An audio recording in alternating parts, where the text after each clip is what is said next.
نحمده ونصلي على رسوله الكريم اما بعد فاعوذ بالله من الشيطان الرجيم بسم الله الرحمن الرحيم عفى الله عنك لما أذنت لهم حتى يتبين لك الذين صدقوا وتعلم الكاذبين لا يستأذنك الذين يؤمنون بالله واليوم الآخر أن يجاهدوا بأموالهم وأنفسهم والله عليم بالمتقين انما يستأذنك الذين لا يؤمنون بالله واليوم الآخر وارتابت قلوبهم فهم في ريبهم يترددون ولو ارادوا الخروج لاعدوا له عدة ولكن كره الله انبعاثهم فثبتهم وقيل اقعدوا مع القاعدين لو خرجوا فيكم ما زادوكم الا خبالا ولاوضعوا خلالكم يبغونكم الفتنة وفيكم سماعون لهم والله عليم بالظالمين لقد ابتغوا الفتنة من قبل وقلبوا لك الأمور حتى جاء الحق وظهر أمر الله وهم كارهون ومنهم من يقول ائذن لي ولا تفتني ألا في الفتنة سقطوا وإن جهنم لمحيطة بالكافرين إن تصبك حسنة تسوهم وإن تصبك مصيبة يقولوا قد أخذنا أمرنا من قبل ويتولوا وهم فرحون قل لن يصيبنا إلا ما كتب الله لنا هو مولانا وعلى الله فليتوكل المؤمنون قل هل تربصون بنا إلا إحدى الحسنيين ونحن نتربص بكم أن يصيبكم الله بعذاب من عنده أو بأيدينا فتربصوا إنا معكم متربصون قل أنفقوا طوعا أو كرها لن يتقبل منكم إنكم كنتم قوما فاسقين وما منعهم أن تقبل منهم نفقاتهم إلا أنهم كفروا بالله ورب رسوله ولا يأتون الصلاة إلا وهم كسالى ولا ينفقون إلا وهم كارهون فلا تعجبك أموالهم ولا أولادهم إنما يريد الله ليعذبهم بها في الحياة الدنيا وتزهق أنفسهم وهم كافرون ويحلفون بالله إنهم لمنكم وما هم منكم ولكنهم قوم يفرقون لو يجدون ملجأ أو مغارات أو مدخلا لولوا إليه وهم يجمعون صدق اللہ العظیم۔ یہ آیات قرآن مجید کی بہت فورسفل ہے، بہت زوردار ہے، اور منافقین کے بارے میں اگرچہ اس کے بعد میں چند آیات متفرق بھی آپ کو سناؤں گا، اس میں ان کا جو پردہ چاک کیا گیا ہے، جو کچھ ان کے باطن میں ہے، جو کھول کر واضح کر دیا گیا ہے، اس اعتبار سے یہ بہت اہم آیات ہے قرآن مجید کی۔ عفا اللہ عنکا، اے نبی اللہ آپ کو معاف کرے یا اللہ نے آپ کو معاف کر دیا، یہ دونوں معنی ترجمے اس کے ہو۔ لما اذنت لہم، آپ نے ان کو کیوں اجازت دی، آپ نے ان کے جھوٹے بہانے کیوں قبول کر لیے؟ حضور کو معلوم ہوتا تھا کہ یہ جھوٹ بول رہا ہے۔ اتقوا فراست المومن فإنہ ینظر بنور اللہ، اللہ مومن کی فراست سے ڈرو اس لیے کہ وہ دیکھتا ہے اللہ کے نور سے۔ بندہ مومن کی نگاہ تمہارے دلوں تک بھی پہنچ جاتی ہے، تو حضور کا معاملہ کیا ہوگا؟ لہذا یہ نہیں تھا کہ آپ کو معلوم نہیں تھا، آپ مسکرا پڑھتے تھے، ٹھیک ہے جاؤ، لیکن یہ کہ اللہ فرما رہا آپ نے کیوں ان کو اجازت دی؟ انہیں تو کور مل گیا نا، ہمیں تو اجازت دے دی، ہمارے پاس تو اجازت ہے، حضور نے ہمیں ایگزمپٹ کر دیا ہے۔ حتیٰ یتبین لک الذین صدقوا، یہاں تک کہ بات آپ پر واضح ہو جاتی کہ کون سچے ہیں، وتعلم الکاذبین، اور آپ جان لیتے جھوٹوں کو۔ آپ اجازت نہ دیتے تب بھی انہوں نے جانا نہیں تھا، ان کا جھوٹ تو کھل جاتا نا، وہ کور تو نہ رہتا ان کے پاس، معلوم تو ہوتا کہ انہوں نے نافرمانی کی ہے، کہ حضور کی اجازت کے بغیر بیٹھ رہے۔ عفا اللہ عنک لما اذنت لهم حتى يتبين لك الذين صدقوا وتعلم الكاذبين لا يستأذنك الذين يؤمنون بالله واليوم الآخر، اے نبی وہ لوگ تو آپ سے اذن طلب ہی نہیں کرتے، اجازت مانگتے ہی نہیں جو اللہ پر اور یوم آخر پر ایمان رکھتے ہو۔ کیا وہ اذن مانگیں گے ان یجاہدوا باموالہم وانفسہم، کہ انہیں مستثنیٰ کر دیا جائے اپنے جانوں اور مالوں کے ساتھ جہاد کرنے سے؟ نہیں، اہل ایمان تو کبھی اجازت طلب نہیں کر سکتے۔ واللہ علیم بالمتقین، اللہ تعالیٰ اپنے متقی بندوں سے خوب واقف ہے۔ انما یستاذنک الذین لا یؤمنون باللہ والیوم الآخر، یہ جو اجازت لینے آپ سے آتے ہیں یہ وہی ہیں جو اللہ پر اور یوم آخر پر ایمان نہیں رکھتے۔ ورتابت قلوبہم، اور ان کے دلوں کے اندر شکوک و شبہات ہے، ریب ہے۔ فَهُمْ فِي رَيْبِهِمْ يَتَرَدَّدُونَ، ریب کا لفظ بھی آ گیا، اور وہ اسی اپنے شک کی وجہ سے متردد ہے۔ متردد کسے کہتے ہیں؟ چلوں نہ چلوں، متردد۔ اسی کو کہا گیا ہے مذبذبین بین ذالک، مذبذب، چلوں نہ چلوں، بڑھوں نہ بڑھوں۔ اسی کو کہا گیا الہ ہؤلاء ولا الہ ہؤلاء، یہ نہ ان کے ساتھ ہے نہ ان کے ساتھ ہے، مذبذبین بین ذالک، ان دونوں کے مابین مذبذب ہے۔ تو فَهُمْ فِي رَيْبِهِمْ يَتَرَدَّدُونَ وَلَوْ أَرَادُوا الْخُرُوجَ، اگر ان کا ارادہ ہوتا اللہ کی راہ میں نکلنے کا، لَأَعَدُّوا لَهُمْ عُدَّةً، تو اس کے لیے تیاریاں کرتے، اس کے لیے اپنی اونٹنی کو کھلا پلا کے تکڑا کرتے، اپنے لیے رسد جو ہے راستے کا وہ مہیا کرتے، جمع کرتے۔ لَعَدُّوا لَهُ عُدَّةً وَلَٰكِن كَرِهَ اللَّهُ بِعَاثَهُمْ۔ اب دیکھیے ایک عجیب بات آ رہی ہے، ایک طرف بظاہر حضور سے کہا جا رہا ہے کہ آپ نے کیوں اجازت دی، آپ اجازت نہ دیتے تو ان کا نفاق کھل جاتا، معلوم ہو جاتا کہ یہ کتنے پانی میں ہے، جانا انہوں نے نہیں تھا، جان پیاری ہے، مال پیارا ہے، گھر کا آرام، نخلستان کا آرام کہاں، اس دھوپ اور اس گرمی اور اس شدید موسم کے اندر نکلنا اور سفر کرنا سیرا کا، تو وہ معلوم ہو جاتا۔ لیکن اب دیکھیے ایک ہے ظاہر، ایک معاملہ، ایک اس کا باطن بھی ہے۔ باطن کیا ہے؟ اللہ ہی نے پسند نہیں کیا کہ وہ اٹھتے، وَلَٰكِن كَرِهَ اللَّهُ انبعاثَهُمْ، بعث کسی کو اٹھانا، انبعاث باب الفعال ہے، خود اٹھنا، اللہ نے پسند نہیں کیا۔ اللہ نے ان کے دلوں کی کیفیت کو دیکھ لیا، اور اللہ تعالیٰ نے ہی پسند نہیں کیا کہ یہ اٹھتے، فَثَبَّتَهُمْ، تو ان کو جما دیا، زمین کے اندر گاڑ دیا ان کو، وَقِيلَ اقْعُدُوا مَعَ الْقَاعِدِينَ، اور اللہ تعالیٰ کی طرف سے کہہ دیا گیا اب بیٹھے رہو بیٹھنے والوں کے ساتھ۔ کیا حکمت کیا تھی؟ بہت عمدہ آیات ہے یہ۔ لو خرجوا فیکم ما زادوکم الا خبالا، اے مسلمانوں اگر یہ تمہارے ساتھ نکلتے اس سفر پر تو نہ اضافہ کرتے تمہارے لیے مگر خرابی کا، کوئی نہ کوئی سازش ہوتی، کوئی نہ کوئی ایک کو دوسرے کے خلاف بھڑکاتے، خود حضور کے خلاف بھڑکاتے، کیا ہو گیا انہوں نے وہ ساری جو ہے دانش ان کی کہاں چلی گئی، کہاں جا رہے ہیں، رومیوں سے ٹکر لینے۔ رومن لیجنز آج بھی تاریخ میں مشہور ہیں، لاکھوں کی ٹرینڈ آرمیز اور غرق آہن رومن لیجنز دنیا کی تاریخ کے اندر عظیم ترین فوج کے طور پر آج ادھر جا رہے ہیں۔ ہمارے پاس تو زرہ نہیں، ہمارے پاس کچھ نہیں، تو یہ ہوتے تو دل تمہارا اور کھٹا کرتے، تمہارے اندر بھی کوئی بدلی پیدا کرتے۔ لو خرجوا فیکم ما زادوکم الا خبالا ولاوضعوا خلالکم یبغونکم الفتنہ، اور یہ تمہارے درمیان گھوڑے دوڑاتے جاتے اور تمہارے درمیان فتنے پیدا کرتے۔ ان کے دلوں کا روگ جو ہے اس کا نتیجہ یہ نکلتا۔ اب دیکھیے ایک کام بظاہر ایک اعتبار سے صحیح نہیں ہوا، اگر حضور اجازت نہ دیتے تو ان کا کفر واضح ہو جاتا، ان کا نفاق کھل کر آ جاتا، لیکن اس میں بھی حکمت ہے اللہ کی۔ اسی کو میں مثال دیا کرتا ہوں کہ ایک شخص نے فرض کیجئے کسی کبڑے کو لات ماری، لیکن اس کی کمر سیدھی ہو گئی، اس نے جو ہے وہ تو غلط کام کیا تھا، لیکن اللہ نے اس کو اس شخص کے لیے، کبڑے کے لیے مفید بنا دیا۔ یہ میں مثال دے رہا تھا کہ یہاں دیکھیے دو چیزیں سامنے آ رہی، بلکہ ایک اور بھی بظاہر تضاد ہے۔ سورہ نور میں کہا گیا ہے کہ اے نبی جو لوگ آپ سے اجازت مانگے، کسی اجتماعی معاملے میں شریک ہے، مسلمان کوئی آتا ہے حضور مجھے ذرا کام ہے گھر، مجھے اجازت دے دی، تو اگر آپ سمجھے کہ صحیح ہے تو اجازت دے دیا کریں، اس لیے کہ آپ سے اجازت وہی مانگتے ہیں کہ جن کے دل میں ایمان ہے۔ اب نوٹ کیجئے، یہاں کہہ رہے ہیں کہ اجازت وہ مانگتے ہیں جن کے دل میں ایمان نہیں ہے، سورہ نور میں اجازت تو وہی مانگتے ہیں جن کے دل میں ایمان ہے۔ بظاہر تضاد ہے؟ تضاد نہیں ہے۔ دیکھیے تین مرحلے ہیں، تین۔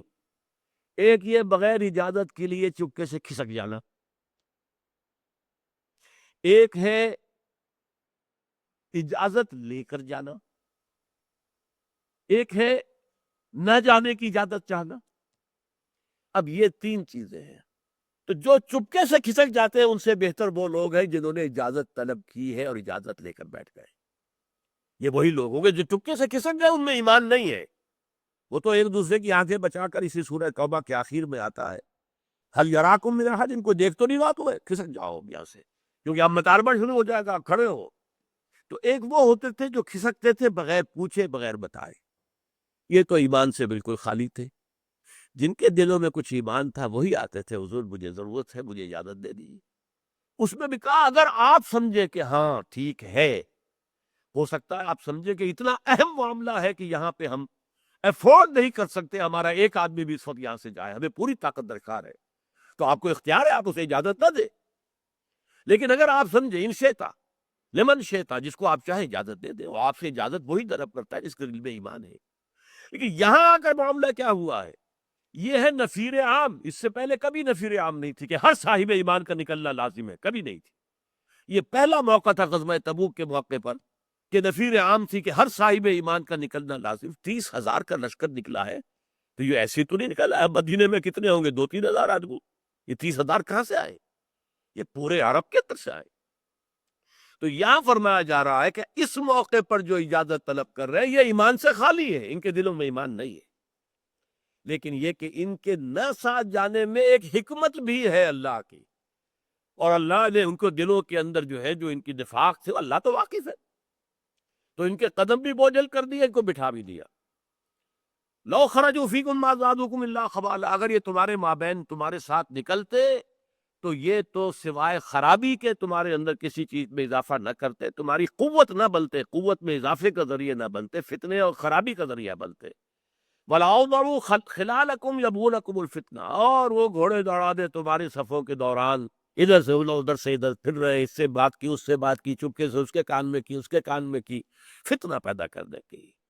وَفِيكُمْ سَمَّاعُونَ لَهُمْ، اور تمہارے اندر کچھ لوگ ہیں ان کے لیے سننے والے. اچھا، سماع کا لفظ جو آیا ہے، ایک ہے سامع، سننے والا. سماع یہ گویا کہ بہت مبالغے کا صیغہ ہے، فعال، بہت زیادہ. تو اس طریقے سے یہ میں سماع ہے جو بہت توجہ سے سنتے ہیں. اس کے دو معنی ہیں. فیکم سماعون لہم، اے مسلمانوں تمہاری صفوں میں ایسے لوگ ہیں جو ان کی بات بڑی توجہ سے سنتے ہیں.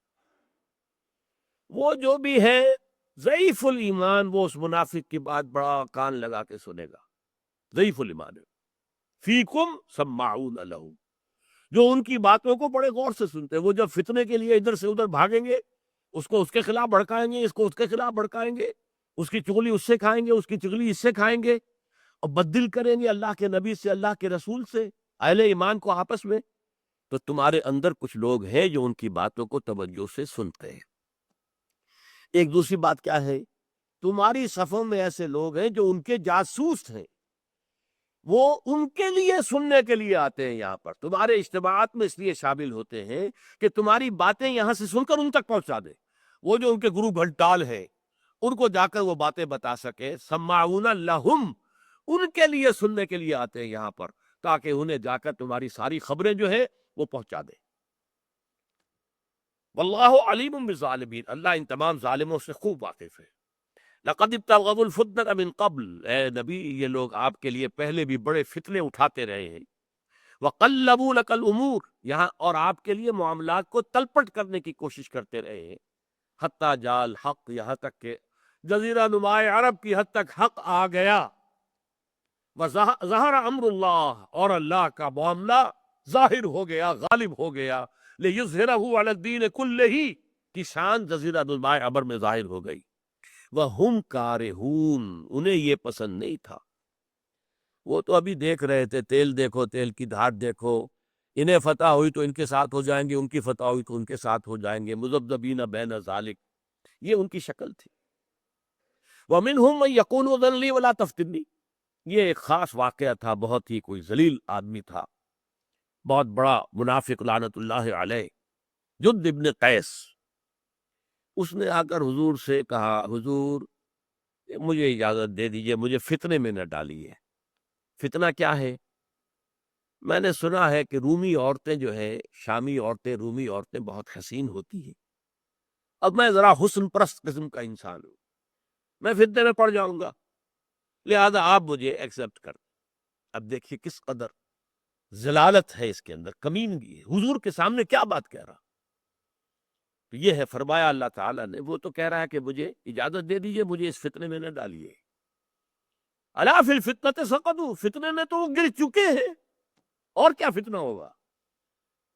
فتنہ تو کہتے ہیں آزمائش کو ہے، تو آزمائش میں تو ناکام ہو چکے جب انہوں نے اس قسم کی باتیں کی، اور جب انہوں نے جھوٹ موٹ کے وعدے کیے۔ الا فی الفتنۃ سقطوا وَإِنَّ جَهَنَّمَ لَمُحِيطَةٌ بِالْكَافِرِينَ، اور جہنم تو یقیناً گھیرے میں لیے ہوئے ان کافروں کو، اور یہ گھیرا رفتہ رفتہ تنگ ہو رہا ہے۔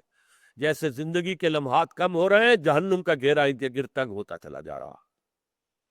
ان تصب کا حسنۃ تسوہ، اے نبی اگر آپ کو کوئی خیر پہنچتا ہے تو انہیں دکھ ہوتا ہے، یہ کیوں فتح حاصل ہو گئی، ان کے تو حوصلے بڑھ جائیں گے، ان کے تو حوصلے جو ہے اور بلند ہو جائیں گے، انہیں برا لگتا ہے۔ وَإِن تُصِبْكَ مُصِیبَةٌ، اگر کوئی مصیبت آ جائے، تکلیف آ جائے، یقولوا قد اخذنا امرنا من قبل، تو کہتے ہیں جی ہم نے تو اپنا معاملہ پہلے ہی درست کر لیا تھا، ہم نے تو دیکھ لیا تھا مصیبت آئے گی، ہم کوئی بیوقوف تھوڑا ہی ہے، اس لیے ہم نے اجازت لے لی تھی، ہم بیٹھ گئے تھے، ہم نہیں گئے تھے، وہ ہم تو دانشمند لوگ ہیں، یہ بیوقوف لوگ تھے، جا کے مرے، کھپ گئے، ختم ہو گئے۔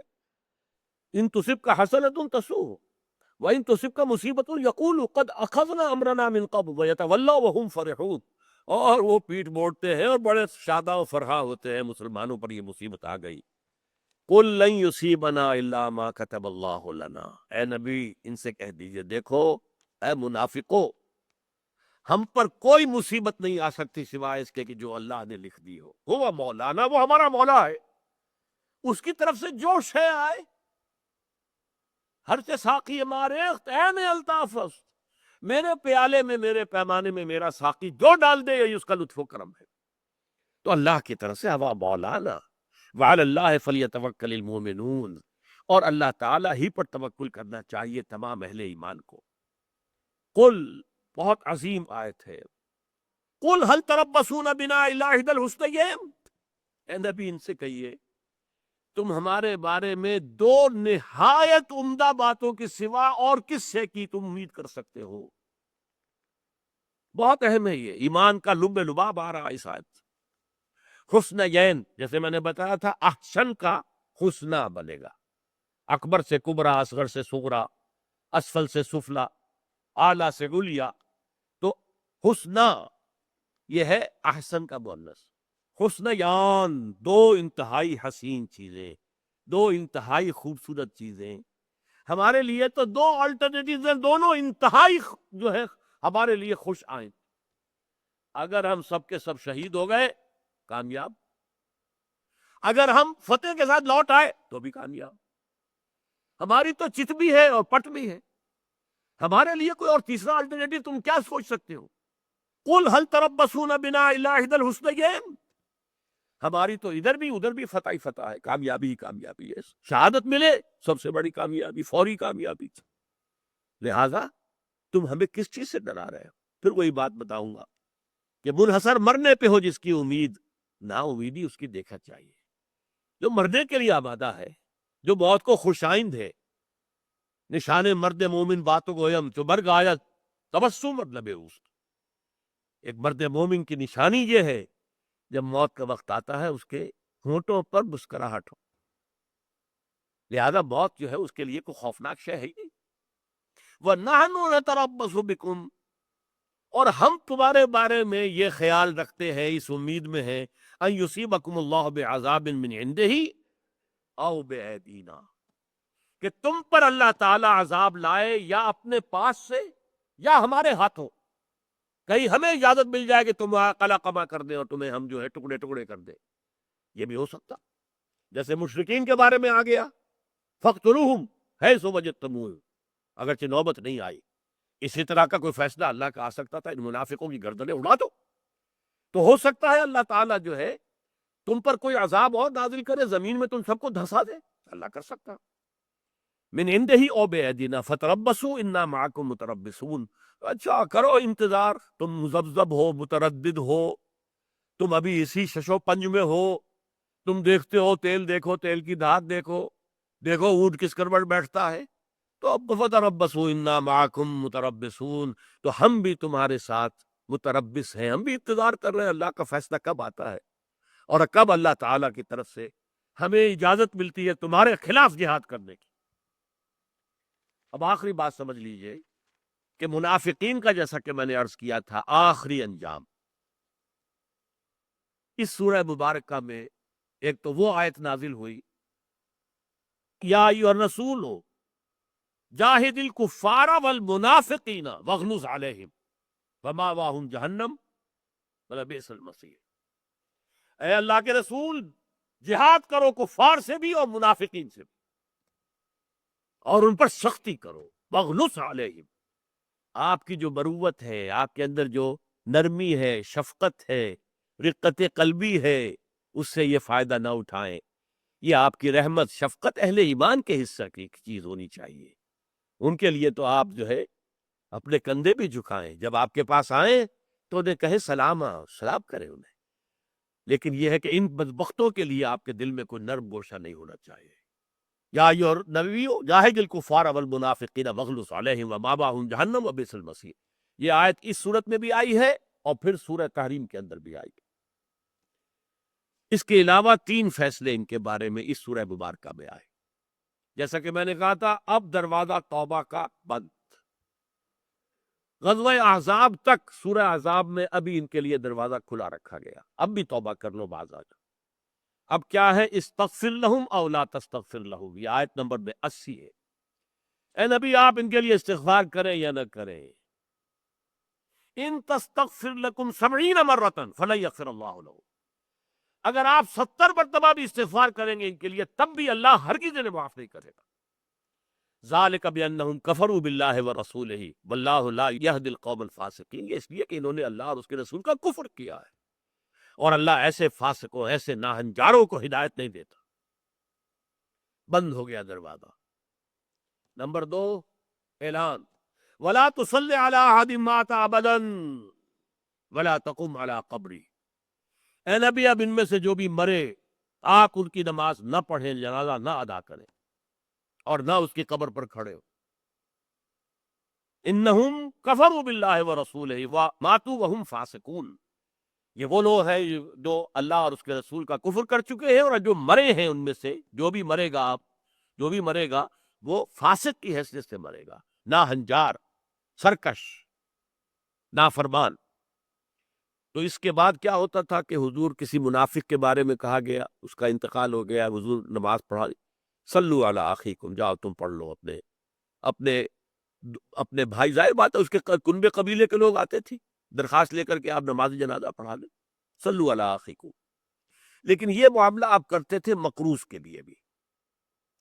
مقروض اگر کوئی شخص مرا ہے تو آپ اس کی نماز جنازہ ادا نہیں کرتے تھے جب تک کہ اس کے ورثاء یا اس کے لواحقین اس کا قرض ادا نہ کرتے۔ لہذا وہاں تو بات کھل جاتی تھی کہ یہاں نماز جنازہ سے جو اللہ تعالیٰ کے رسول نے انکار کیا ہے وہ قرض کی وجہ سے، لیکن جہاں قرض کا معاملہ نہ ہو، اب پردہ چاک ہو گیا کہ یہ بدبخت منافق تھا۔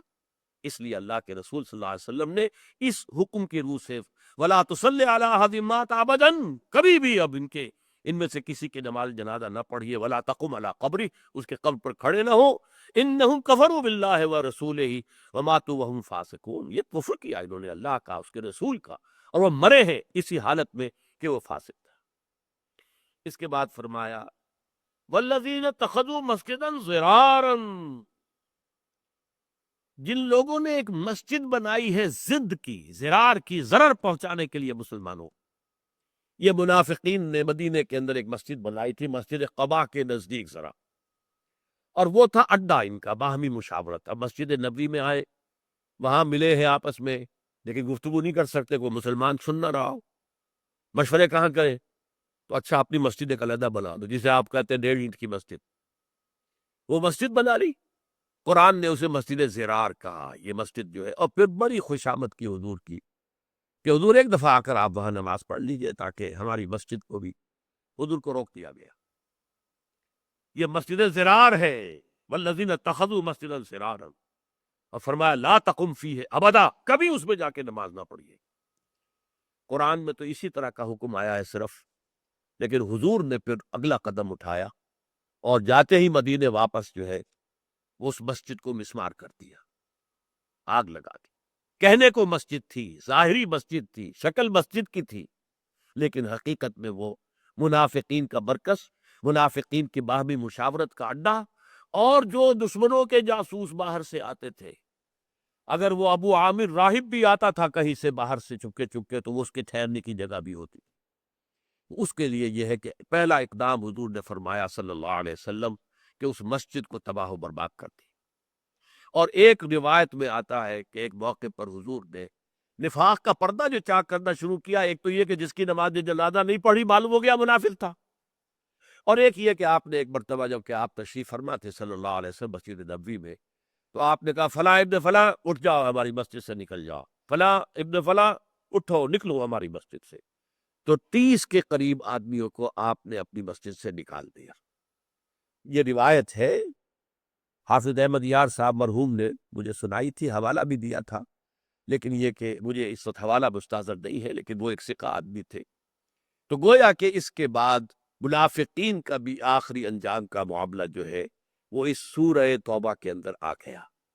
تو یہ سورہ جسے میں نے کہا تھا 2 نشستوں قبل کہ یہ سورۃ البعثتین، 2 بعثتیں، جن میں سے ایک بعثت الی امیین، ایک الی کافۃ الناس بشیرا و نذیرا، یہ دونوں کا جو آخری کلائمیکس ہے، پہلے 5 رکوع اس سے متعلق اور باقی کے 11 رکوع اس سے متعلق۔ کچھ اس میں سے رکوع وہ ہے کہ جو غزوہ تبوک سے پہلے نازل ہوئے، جانے سے پہلے، ابھی تیاری ہو رہی تھی، اعلان عام تھا نکلو، اور حضور نے صاف اعلان کر دیا تھا، حالانکہ اس سے پہلے آپ غزوات میں اعلان نہیں کرتے تھے کہ کہاں ہم جا رہے ہیں، لیکن یہ کہ اعلان کر دیا تھا کہ اب رومیوں سے جنگ ہے، نکلو، اللہ کے راہ میں ہر صاحب ایمان کے لیے نکلنا لازمی ہے۔ یہ گویا کہ آپ نے اپنی حیات طیبہ کے آخری ایام میں اپنے انقلاب کا 7واں مرحلہ خود شروع فرما دیا، لیکن فرمایا کب؟ صلح حدیبیہ کے بعد، جبکہ آپ کو تسلیم کر لیا گیا۔ پھر آپ نے دعوت کی خطوط لکھے، اس کے نتیجے میں غزوہ موتا ہوا، غزوہ تبوک ہوا، اور پھر یہ کہ بعد میں بھی بات چلی، شام کے ہی خلاف سب سے بڑی پہلی مہم جو ہے حضرت ابو بکر صدیق کے زمانے میں چلی، حضرت اسامہ ابن زید کی سرکردگی میں، بارہ اس کے بعد خلافت راشدہ میں وہ عمل آگے بڑھا ہے۔ بارک اللہ لی ولکم فی القرآن العظیم ونفعنی وإیاکم بالآیات والذکر الحکیم۔